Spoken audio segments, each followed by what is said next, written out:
गांव के कोने में बने छोटे से घर में सीमा की शादी की तैयारियां चल रही थीं। सीमा 24 साल की खूबसूरत और पढ़ी लिखी लड़की थी, लेकिन हालात ने उसे हमेशा कमजोर बना रखा था। वह अपने पिता रामलाल के हर कहे पर सहमत हो जाती और अपनी माँ सावित्री के लिए चुपचाप काम करती रहती। उसे बचपन से ही सिखाया गया था कि लड़की का कर्तव्य होता है अपने परिवार और बाद में अपने ससुराल की खुशी के लिए खुद को बलिदान कर देना। सीमा का परिवार मध्यम वर्गीय था और उसके पिता के लिए शादी का खर्च एक भारी जिम्मेदारी थी। सीमा किचन में खड़ी चाय बना रही थी। उसकी माँ सावित्री ने थके स्वर में कहा, सीमा जल्दी कर, मेहमान आते ही होंगे। लड़के वाले आज तुम्हें देखने आ रहे हैं। सीमा ने सिर झुका लिया। ठीक है माँ। कमरे के कोने में रामलाल गहरे विचारों में बैठे थे। उन्होंने सावित्री से कहा, हमारे पास तो इतना भी नहीं है कि दहेज की मांग पूरी कर सके। क्या पता ये रिश्ता भी टूट जाए। सीमा ने सुना पर चुप रही। उसके अंदर अपनी बात कहने का साहस नहीं था। विनोद नाम का लड़का देखने में अच्छा और सरकारी नौकरी में था। उसके माता पिता सीमा के घर आए। पहली मुलाकात में विनोद की माँ ने सीमा को सिर से पैर तक देखा और बोली, लड़की तो ठीक है, लेकिन दहेज का क्या? हमें कम से कम 10 लाख तो चाहिए। हम गरीब लोग हैं, इतना पैसा कहाँ से लाएंगे?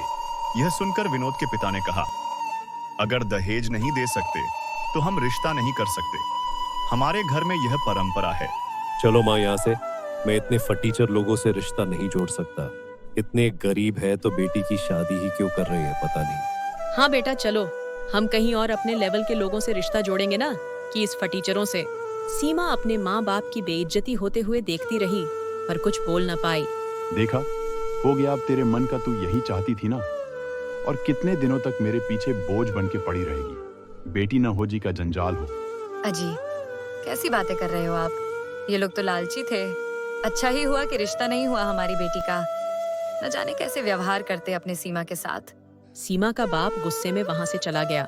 माँ, मैंने क्या किया है? मेरी गलती क्या है? पापा हमेशा मुझे ही दोष देते हैं रिश्ता न होने के लिए, पर असली कारण तो दहेज है। बेटा तू चुप हो जा, तेरे पापा अभी गुस्से में हैं। मैं बाद में बात कर लूंगी उससे। ऐसे ही कुछ महीने बीत जाते हैं और कुछ महीनों बाद रमेश नाम के लड़के का रिश्ता आता है। अरे सीमा की माँ, सुनती हो? जरा इधर तो आओ। हाँ बिल्कुल सुनती हूँ, बेहरी नहीं हूँ मैं। क्यों इतना चिल्ला रहे हो? अरे भाग्यवान एक रिश्ता आया है। रमेश नाम का लड़का एक साधारण परिवार से है और दहेज के खिलाफ है। ये सुनकर तो मुझे राहत मिली। अच्छा है, चलो आज ही लड़के वालों से मिलते हैं। और कुछ ही दिनों में सीमा की शादी धूमधाम से हुई और सीमा का ससुराल जाना तय हुआ। शुरुआती कुछ हफ्ते सीमा के लिए खुशहाल रहे, लेकिन धीरे धीरे ससुराल वालों का असली रंग सामने आने लगा। सीमा, ये सारे बर्तन क्यों पड़े हैं? ये बर्तन तेरे मायके वाले साफ करेंगे क्या? इस घर की महारानी बनने की कोशिश मत कर। चल जल्दी बर्तन साफ करके मेरे लिए कॉफी बना दे। नहीं माँ, मैं तो साफ ही करने वाली थी। रमेश जी के लिए मैं ग्रीन टी बना रही थी। बस अब बहाने मत बना।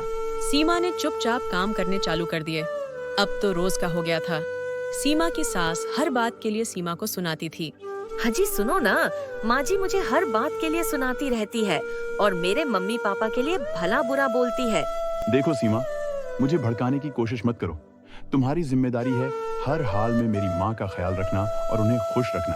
और हाँ, आगे से माँ को कोई शिकायत नहीं होनी चाहिए। रमेश ने सीमा को गुस्से में कहा और रूम से चला गया।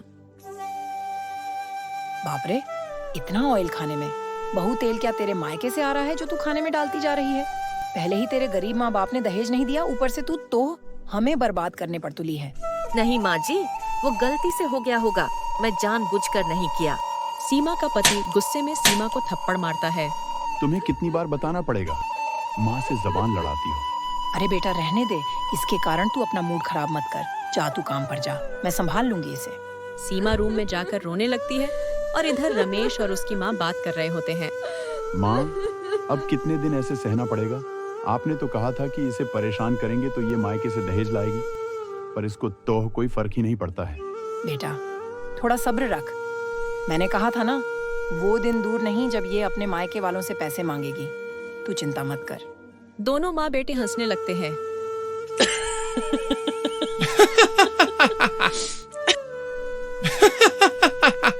पति और सास के नियत से अनजान सीमा रोज सास और पति को खुश करने की कोशिश में लग जाती है, पर वो सास के इरादों से अनजान थी।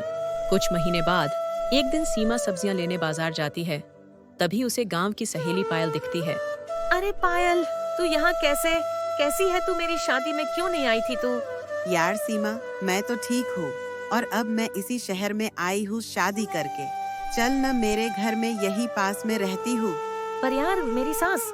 चल कोई बात नहीं, चलती हूँ। सीमा पायल के घर जाती है, जहाँ पायल की सास और पति थे। अरे बहू, आ गई हूँ तू बाजार से। और बहू, ये कौन है तेरे साथ? माँ जी, इससे मिलिए, ये मेरी गांव की सहेली सीमा है। ये भी इसी शहर में रहती है। मार्केट में दिखी तो साथ ले लाई उसे घर। अच्छा किया बहू, तू बैठ, मैं चाय बनाकर लाती हूँ। नहीं माँ जी, मैं बनाती हूँ, आप मेरी सहेली से बात करिए। सीमा पायल की सास का बर्ताव देखाकर हैरान थी। जहाँ उसकी सास इतने प्यार से बात कर रही थी और पायल का ख्याल रख रही थी, और एक और सीमा की सास जो हर बात पर सीमा को नीचा दिखाती थी और सुनाती थी। अरे सीमा बेटा, कहाँ खो गई? और बताओ बेटा, घर में सब कैसे है? सब अच्छे हैं माँ जी। पायल के ससुराल वालों से मिलकर सीमा को बहुत अच्छा लगा और वो थोड़ी देर बाद अपने घर वापस आती है, जहाँ सीमा की सास गुस्से में उसका इंतजार कर रही थी। आ गई महारानी, कहाँ मटर गश्ती कर रही थी? ये मेरा घर है और यहाँ बहुएं इतने देर तक घर से बाहर नहीं रहती है। और किससे मिलने गई थी तू? सॉरी माँ जी, मुझे मेरी बचपन की सहेली पायल मिल गई थी, उससे ही मिलने गई थी। आने दे रमेश को, आज तेरी खैर नहीं।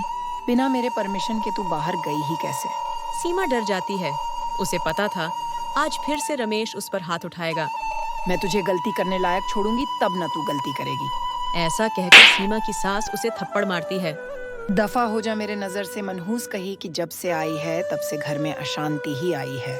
सीमा हमेशा की तरह रोती रहती है और अपने आप को कोसती रहती है, क्यों मैं शादी करके इस घर में आई? गांव में ही अच्छी थी, कम से कम माँ बाप मुझ पर हाथ तो नहीं उठाते थे। ऐसे ही कुछ महीने बीत जाते हैं और एक दिन सीमा के माँ बाप उससे मिलने आते हैं। आइए माँ पापा, कैसे हो आप? कितने दिनों बाद देख रही हूँ आपको। हाँ बेटा, हम भी तुझसे मिलने के लिए बेसब्र थे। हमने तुझे कॉल भी किए पर तुझसे बात भी नहीं हो पाई। माँ, मेरा फोन माँ जी के पास ही रहता है, पर उन्होंने कभी बताया नहीं कि आपके कॉल्स आते थे। वो महारानी के कहना चाह रही है तू कि मैं झूठ बोलती हूँ? नमस्ते समधन जी, कैसी है आप? हाँ ठीक हूँ मैं। और कैसे आना हुआ यहाँ? कहीं दहेज के पैसे तो देने नहीं आए हो? बिना दहेज के बेटी थमा दी आपने। दहेज की बात सुनकर सीमा के माँ बाप हैरान हो जाते हैं। बहन जी, पर आपको तो दहेज नहीं चाहिए था और रमेश भी दहेज के खिलाफ थे। अच्छा, अब ये भी हमारी ही गलती है क्या? तुम लोगों को नहीं समझता क्या बिना दहेज की भला कौन सी शादी होती है? सीमा की सास का ये बर्ताव देखकर रामलाल और सावित्री परेशानी में पड़ गए। उन्हें सीमा की फिक्र होने लग गई थी, पर सीमा ने बात हो संभालते हुए कहा, माँ पापा, आप भी क्या बात लेकर बैठ गए? और बताओ, गांव में सब कैसे है? और हमारी गाय राधा कैसी है? बेटा सब ठीक है। तू ठीक तो है ना मेरी बच्ची? तेरा चेहरा उतरा हुआ क्यों लग रहा है? क्या कहना चाह रही हो आप कि हम आपकी बेटी का ख्याल नहीं रखते? भूखा रख रहे क्या उसे? आप जैसे गरीबों को हम जैसे रिश्तेदार मिले, ये क्या कम है? और ऊपर से बेटी का हाल चाल पूछकर हमें बेइज्जत कर रहे हो। नहीं नहीं समधन जी, मेरे कहने का ये मतलब नहीं था। मैं तो बस अपनी बेटी का हाल चाल पूछ रही थी। सीमा परेशानी में पड़ गई थी कि कैसे मामले को संभाले, पर थोड़ी ही देर में सीमा के माँ और बाबा गांव वापस चले जाते हैं। शादी में दहेज भी नहीं दिया और उम्मीदें इतनी बड़ी, अब इसे हम बेटी की तरह भी रखें? अजी, आपने देखा ना सीमा की सास कैसे बर्ताव करती है हमारी बेटी से? पता नहीं वो कैसे एडजस्ट कर रही होंगी वहाँ। मुझे तो उसकी चिंता हो रही है।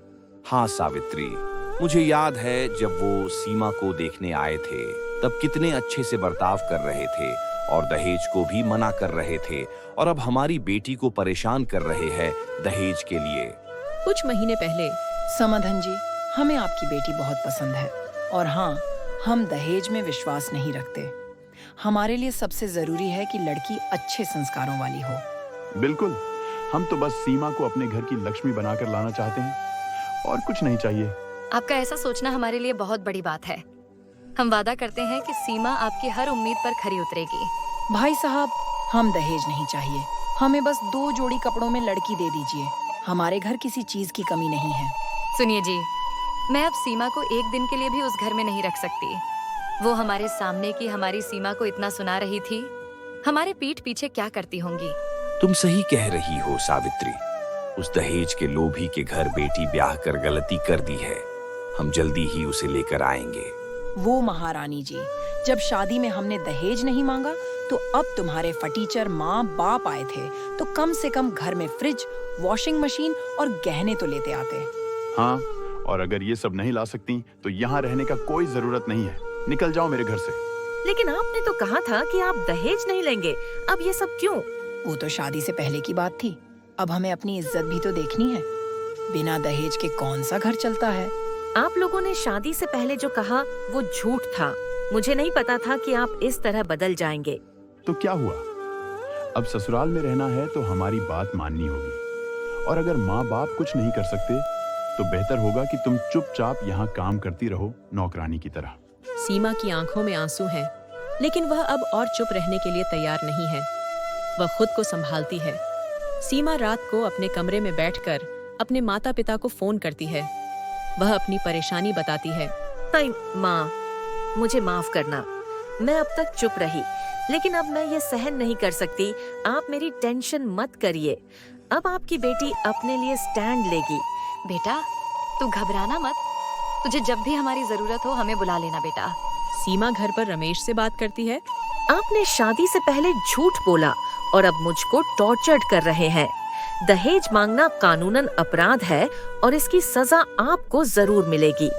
मैंने सोचा था कि प्यार और मेहनत से सब ठीक हो जाएगा, लेकिन अब समझ में आया कि गलत को सहना भी गलत है।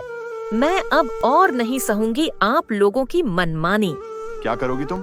और तुम्हारे तो पर निकल आए हैं। ज्यादा उड़ने लगी हो क्या? तुम मुझे धमकी दे रही हो?